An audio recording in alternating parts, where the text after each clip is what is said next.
Kia ora. Thanks for tuning in to the We Fucking Love Startups podcast, brought to you by Talent Army.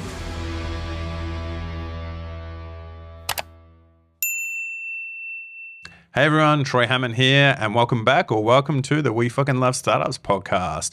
Today is actually a special series that we're going to be pushing out over the next couple of months. We're currently sitting at the Sunrise Festival or the Sunrise Conference by Blackbird.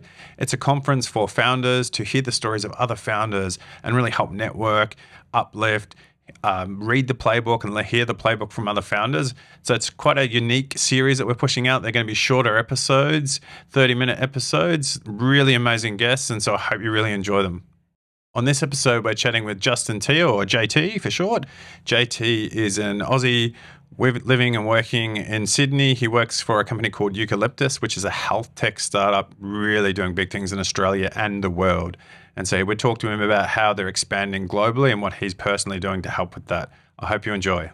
Hey, so you have a real interesting background, right? Like you've gone started out as a lawyer, a legal clerk, management consultant, and then into startups. Like really keen. Was the path to always get into this side of the world, this industry, or were you just like working, grinding your way up, and then just sort of fell into it? My career plan was pretty random. Yeah. So I started off studying law at university, worked at a law firm for 3 years throughout university, did the whole kind of summer clerkship type thing as well. And then I just got to the end of that clerkship and this firm and had this grad contract, which a lot of my peers, really wanted as well.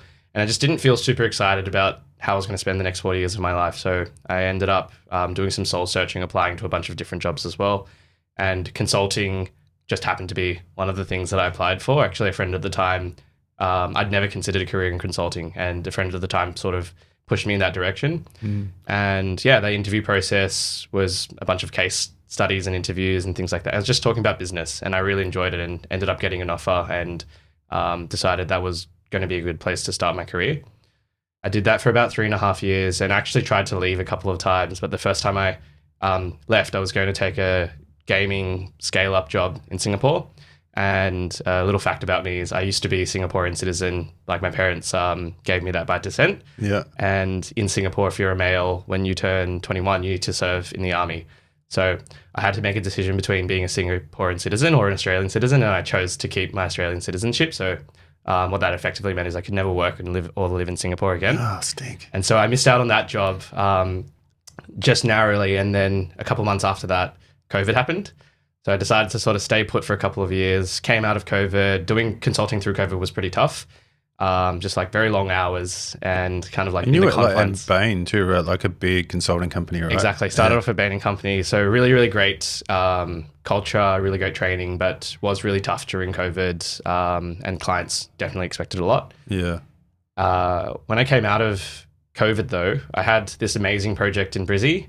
And I was finishing at 5 every day. I was making a decent amount of money. And I kind of just remember walking home from the client to my hotel and being like, this is probably as good as it gets. And I felt really happy, but I still felt like I was missing something. And so I knew that what I was missing was one of my passions actually is education and also healthcare. Like my dad's type 2 diabetic, so I sort of saw how that affected his life as I was growing up.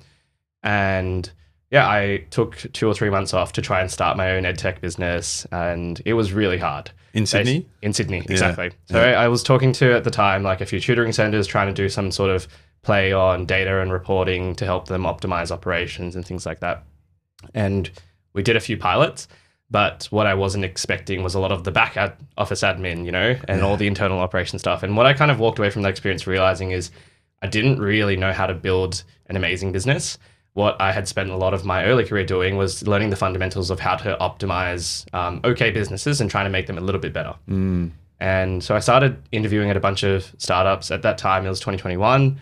Everyone was raising lots and lots of money. 𝐬𝐭𝐳 was one of like a few companies that was doing that at the time. And I probably talked to like 10 to 15 different startups at the time. But you knew a startup that you wanted to do after doing your own thing, right? Exactly. I knew that I wanted to go to another startup or scale up and learn from people who were actually doing it and understand what it actually took to build something great. Yeah. So yeah, Eucalyptus just happened to be one of the companies I was talking to at the time, and I talked to a lot of founders, and my controversial opinion is there's sort of like 2 or 3 each buckets of founders, and I found the third one, thankfully. What are the 3? So the first bucket is there were a lot of really amazing, talented founders who were working on problems that I personally didn't find super interesting. So there are a lot of people who, really like blockchain and all of those different things. And like, I think it just really depends on like, I guess what your interests are. Yeah. So there were a lot of really smart individuals working on things that I didn't find super interesting or super tangible. Mm-hmm. Then there were a lot of people who were working on really interesting problems, but it wasn't that they weren't impressive, but they weren't necessarily super inspiring. Mm-hmm. And we were probably very similar in terms of life experience at that point in time, and they were very new founders. And then I kind of met Tim and Benny, who were the founders of 𝐬𝐿, and they were working on this healthcare mission. And then obviously I'd had that personal experience with my dad as well.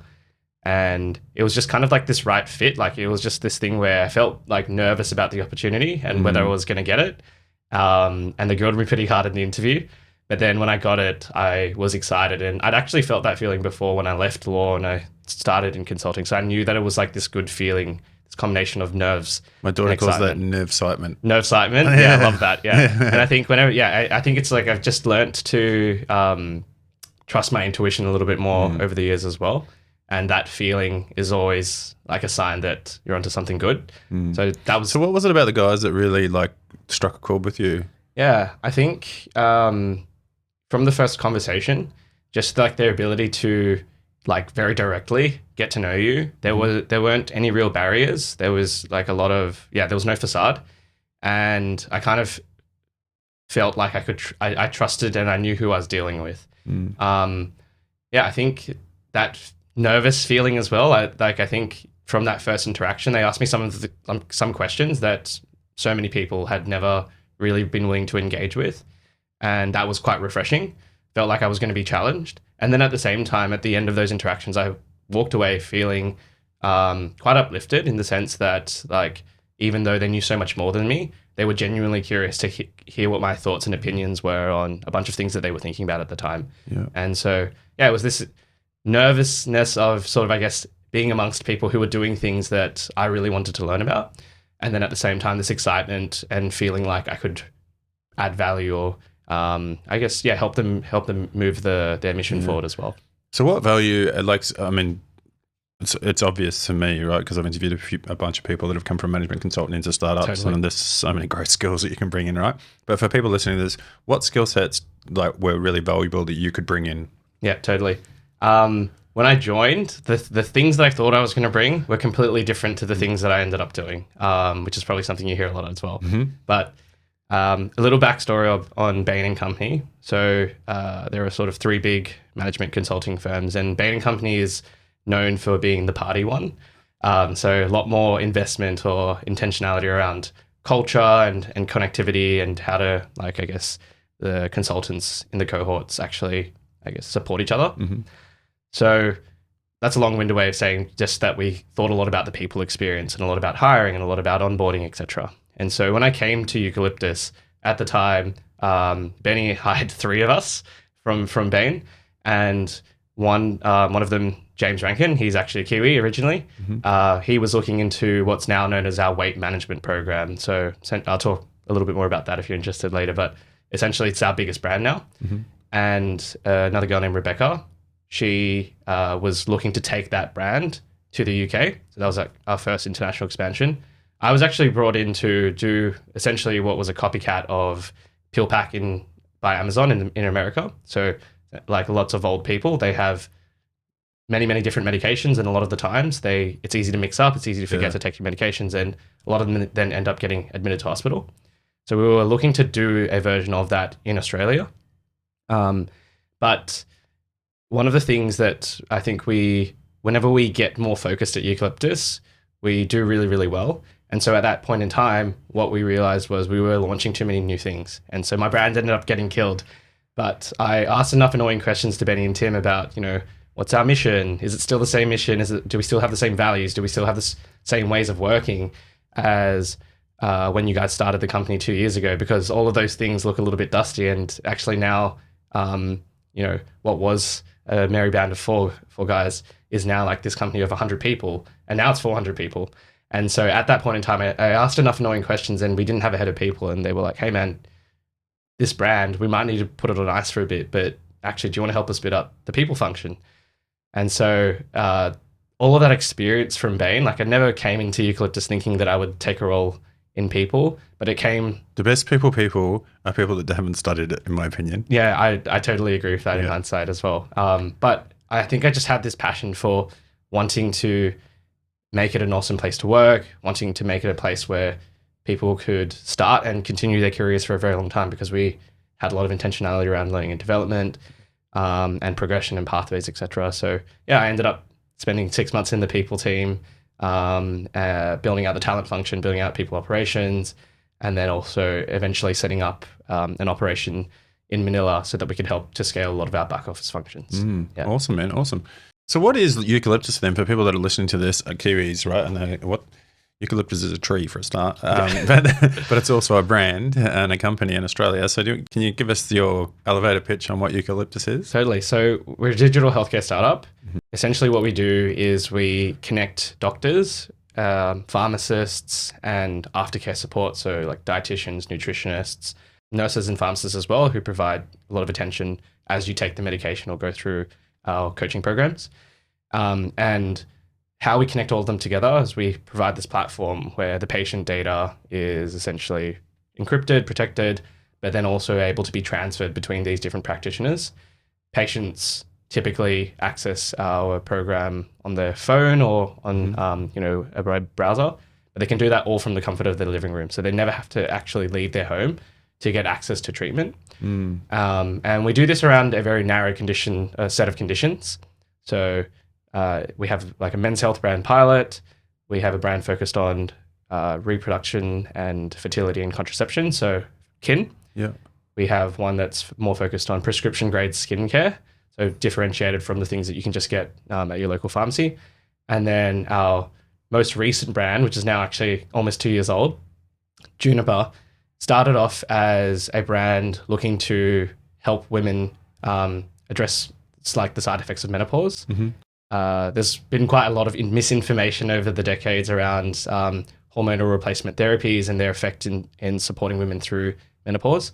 What we actually found was women were more interested in the side effect around weight gain and how do they actually lose weight and manage their weight. So what it's now become is actually this brand that's helped women to navigate that challenge of putting on a lot of weight as you go through menopause and as your hormones change, so that they can regain that second half of their life and kind of live it in a way that's on their own terms. Awesome. And correct me if I'm wrong, but you guys acquired Weight Watchers, right? No, so yeah, Jenny Craig. Jenny Craig, sorry. Exactly. Yeah. So Jenny Craig unfortunately went through an administration earlier in the year, and in Australia, what we did was we struck a deal to acquire the customer list. So what we said was there's a list of women who are still, like, I think with weight loss, one of the narratives that we're trying to chase is not about losing weight. Actually, losing the weight part, I think everyone knows this, is it can be easy. The hard part is how do you then change, exactly, how do you change your lifestyle? How, do you learn enough about nutrition and exercise, etc., and how to make it easy for yourself to maintain? Yeah, everyone can fast for 30 days, right? But then totally. I've done it a million times. Yeah. You stop going to the gym, stop walking, and then studying burgers again. Yeah. Exactly. And so, I guess the goal with Jenny Craig was there are these women who had this solution. This solution is like not really sure what the home is anymore. Can we give them another solution to help them for the rest of their life? So medtech, health tech is crazy town at the moment, right? It's blowing up everywhere. So many people are getting into it. But there's some real complexities with the data and like lots of things. Like, I imagine it's been a hard slog, going through what you guys have done in terms of growth. Like, can you talk through some of the highs and lows that have been at 𝐬𝐿𝐵? Yeah, totally. I think on the data, privacy, safety side as well, from the outside, the founders had this incredible e-commerce experience at Koala, right? And that really sets you up for understanding a lot about how to market to customers, how to provide a digital experience, operational excellence, those kinds of things. But I think we're prioritizing and we're learning a lot about what it means to create a medically safe business as well. And so we have very large safety and risk teams. We have very, very private information about patients as well. And so we've had to learn about what it means. We've actually had to take cybersecurity and those kinds of things really, really seriously. And how do we build those capabilities? Because at the end of all of it, if we can treat this data with a lot of sensitivity and give that confidence to patients that they can trust us with their information, there's also a lot that we can do for them in return in terms of the preventative space. But in the first place, we actually need to demonstrate to them that we can be trusted with their information. And not just patients, right? Because doctors and nurses and everyone like are extremely wary of what happens with information, right? And so, Totally. Yeah. Exactly. Yeah. Interesting, man. Interesting. And so you joined Nuke at 100 people, you said? Exactly. And it's now at 400. Yeah. Initially as the head of people, then you went into strategy role and then to like international expansion. And I think your title now is like head of international expansion and talent or something. Yeah, is that right? Exactly. So started off as head of people. We, like most tech companies, went through a period of sort of stabilization or like slowing down in growth last year. Yeah. Around that time is when we decided to launch our office in Manila. We actually learned a lot from our friends at Canva, and we have quite a few team members who started their careers at Canva. Yeah. And Canva has this incredible engine room of about 700 designers, operators in Manila. And so we kind of, I guess, looked to do the same thing. And that's been a huge unlock for us in terms of accessing another talent pool at a time when it was really competitive and super hard to hire almost anyone in Australia. From there, we did another raise. How did you do that? Can you talk me through that? Because that's interesting for people, right?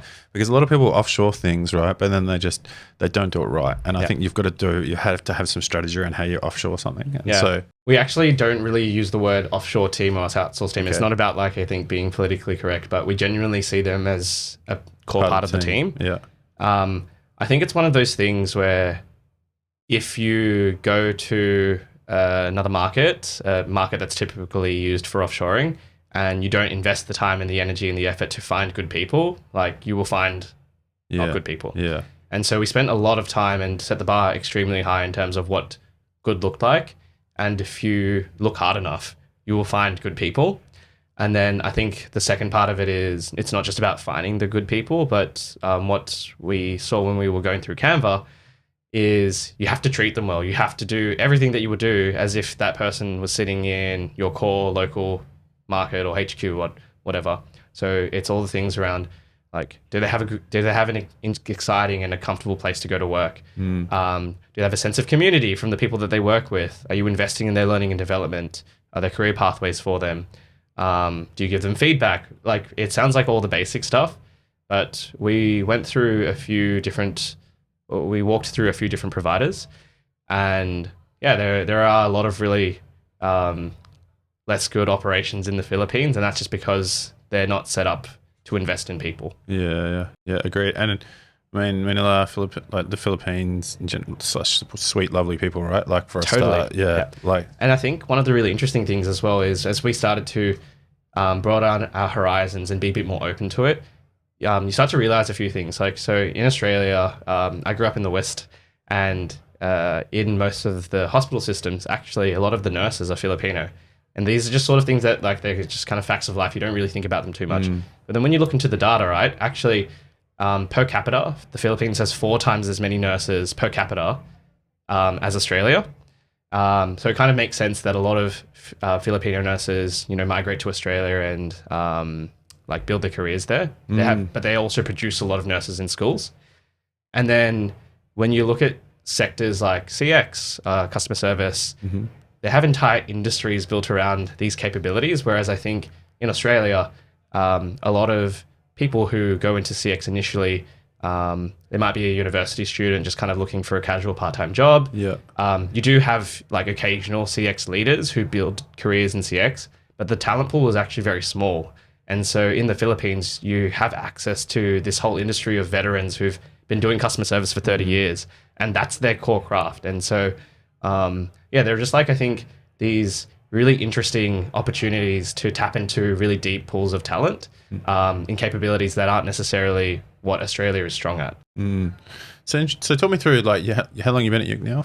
Just over 2 years. 2 years, Yeah, just over 2 years. So what if you were to go back and look at your 2 years and go, oh yeah, I fucked that up. I should have done that better, or I really nailed that. Like, is there things that come to your mind straight away? When I first started in the head of people role, at the time, the markets were very rich with capital, and we were one of the beneficiaries of that as well. And I think Because you guys raised big. we raised a decent amount of money. Yeah. And I don't want to take full responsibility for it, but I do definitely, it is something that I carry with me. So we designed a very efficient talent system. I mean, I understand you're a recruiter yourself as well. Yeah. And I think it felt very good at the time, right, to be delivering outcomes at pace. But I think in hindsight, what we didn't have as well at the time is a lot of like intentionality around what are the capabilities that we're missing, and are we hiring in the right places? Are we hiring for tomorrow, or are we hiring for yesterday? And when you're moving at that speed, if you're hiring for the capabilities that you need today, you're almost hiring for yesterday. And by the time the person arrives, which is, it's like a 4 to 6 week interview process, 4 weeks of notice, you're a completely different business. So by the time the person arrives, it may not be the right fit anymore. And so we didn't have enough foresight a lot of the time at that time. Oh, and then I think when those this soundbite, like I have this conversation every day, and so like preach, man. Yeah. And I think we're a lot more disciplined in that sense now, which I'm really glad that we got there. But so how do you explain? How do you get founders to come on that ride with you, right? Because recruitment, finding talent, especially when you've raised a bunch of money, and founders are like, okay, VCs are breathing down my neck now. Let's just fucking hire. Let's just go fast. How do you just take a step back and say, all right, this is how we need to do like recruitment readiness. We need to put some plans in place in terms of the workforce plan over the next 24 months now, and we need to hire for the next stage. How do you educate people like that? Totally. I think so there's the very tactical, being intentional about it and doing all the, hygiene things around workforce planning, etc. There's also, I think, for us at 𝐬𝐿IPTUS, this unfortunate experiential heuristic that we now live with, because I think off the back of that very rapid hiring, there was this then kind of like this tap stopped, and we had to start to do all of these things like workforce planning, etc. And we, like most companies last year, went through restructuring as well. Yeah. And so I think we live every day with that responsibility of not wanting to go through that again. Yeah. So we're very disciplined around, do we really need that right now? What are the conditions under which we would actually want to make that hire? So I think at that time, the model of operation was we would hire a lot ahead of growth, and everyone was growing at incredible speeds. So we would just expect the growth to come. Now I think we're a lot more disciplined around, okay, we probably know that we need that hire, but we'll wear through that growth period a little bit more rather than make the hire too early. Yeah, test it, right? Exactly. Yeah. So let's see the growth first, then we'll backfill the roles as opposed to hiring ahead of the growth. I think that's the first thing. And then I think the second thing as well is we talk a lot about quality hiring, or talk a lot about raising the bar, the very Amazon type concept. Yeah. But we didn't actually have very specific things of what that meant for us. So I think quality means different things in different environments. And over the last 12 months, we've gotten a lot clearer in terms of what does a quality hire actually mean. And it also means different things for different teams as well. But getting more specific around what a quality hire means is every time we make a hire, we know whether we've done a good hire or not. We've also changed our philosophy a lot on the approach that we take to hiring. So I think, again, at that point in time, we were quite passive when it came to hiring. We had a very strong employer brand in Australia. We just let a lot of applicants come through the doors and the funnels. And I think one of the changes in our philosophy around hiring is we want a more even split in terms of people who have applied to us, which we're really grateful for. But at the same time, going out and finding the talent that we know we need tomorrow, because the reality is someone who is awesome is probably doing an awesome job wherever they are. They're not looking to leave because their employer really values them. And we need to very proactively actually think about what are the capabilities that we need next. And we need to go find those people who are looking for that next adventure to help us build those capabilities. Yeah, they've got the next playbook too, right? They understand what's coming ahead. Exactly. So I think we've gotten, to summarize, we've gotten a lot more specific on what it means to make a good hire. We've also then just gotten more discipline on when to make those hires. And also the approach that we take to hiring as well is a lot more proactive and a lot more intentional. Yeah. So what's the future look like for you now? And like, what are you seeing over the next 2 to 5 years? Obviously, we're in a weird time where people are having to reassess, like, change their business because the last 5 years is not going to be the next 5 years, right? And I think a lot of people struggle with that. Some people have been really good at that. And I think everyone's gone through that. Downsize a little bit, figure out what you need for the business, figure out the people that you need for the next 5 years. Are they the right people for the next war we're about to fight, right? And so what does that look like for you guys now, though? Yeah, totally. So I think on the people side, over the last 6 months especially, we're continuing to refresh our playbooks around L&D at 𝐬𝐿 and performance, and how do we really actually invest in the people that are already here and make sure that they're ready for the next stage of the journey. In terms of our actual growth plans, so we launched in the UK about 18 months ago. Earlier this year, we set up an operation in Germany, and then I've just come back from Tokyo, actually, a couple months in Tokyo. We're looking to launch our Japan operation at the end of October. I think the markets that we've chosen, we see a bit of competition in those markets, but I think being an Aussie company who's also managed to raise money in SF as well, there are these kind of very interesting arbitrage advantages that we get. So for example, in Japan, it's a very immature VC market. There aren't actually a lot of competitors who have the same amount of funding that we do. So the growth rates that they're targeting look very different to, I guess, the ones that we are. And so the approaches that are their go-to-market approaches look very different to what we're willing to do. You guys faster. Exactly. We're willing to invest a little bit more up front, kind of wear the loss, see where it goes. But it all starts with the underlying thesis of being able to do like knowing that we can do something in that market. And so I think for us over the next couple of years, what maybe looks different to what we were planning a couple of years ago is probably won't grow as quickly, but we are still looking to, I guess, set up more operations and be ready for when the, I guess, waves of growth come back, and like have lots of different beachheads in different countries that we can just scale up when that time comes. Awesome, man. And so you mentioned before the pod that you have only been in Sydney, your home, for a month this year so far. And I'm curious to talk a little bit about that. So remote working is obviously a big thing for a while, right? And meetings on Zoom and the likes. But what do you, like, I personally think the value of sitting across from someone and having a conversation, or jumping on a plane and going meeting people, you just can't beat it, is my opinion. What's your experience, or what's your thoughts on that? Totally. So at 𝐬𝐿, we have always prioritized like a hybrid work philosophy. And the core essence of that is we also just believe that like we're just born to be with other people. And it's really hard to build relationships. There are so many,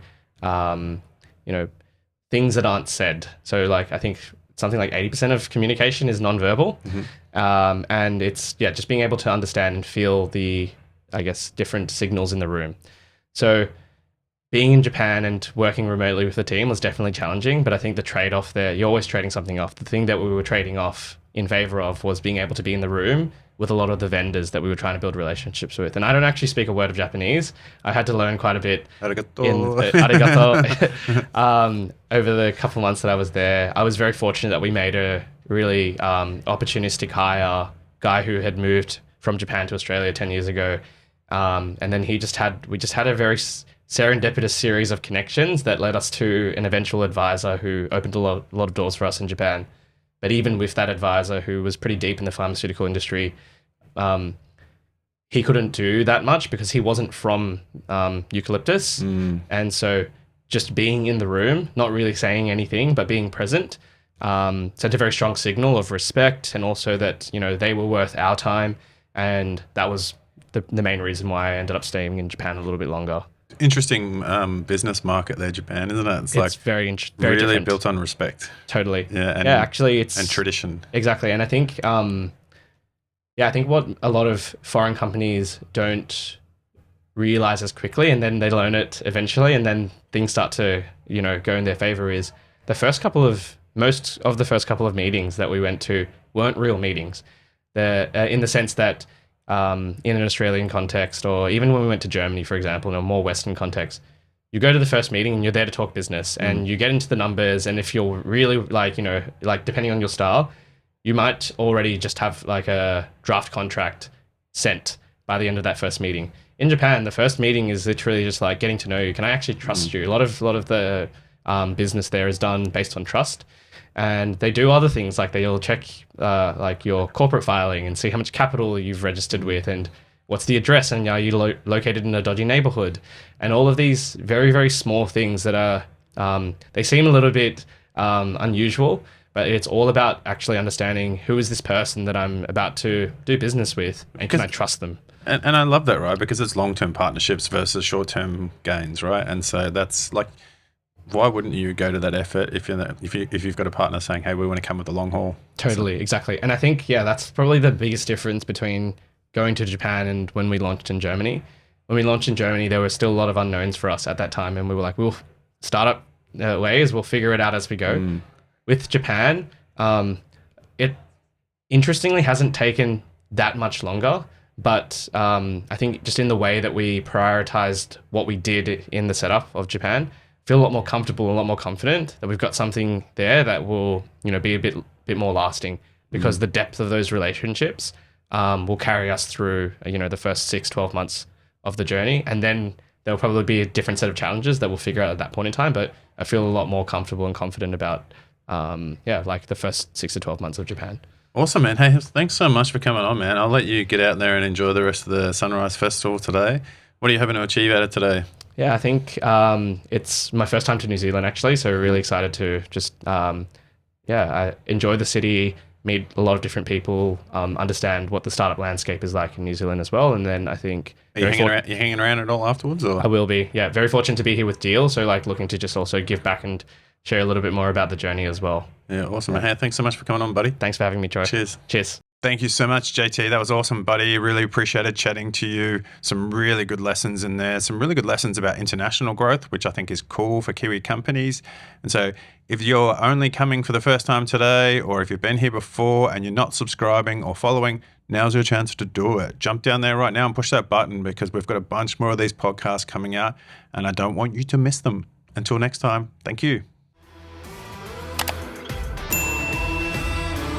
This podcast is produced by John Otaka from Empire Films.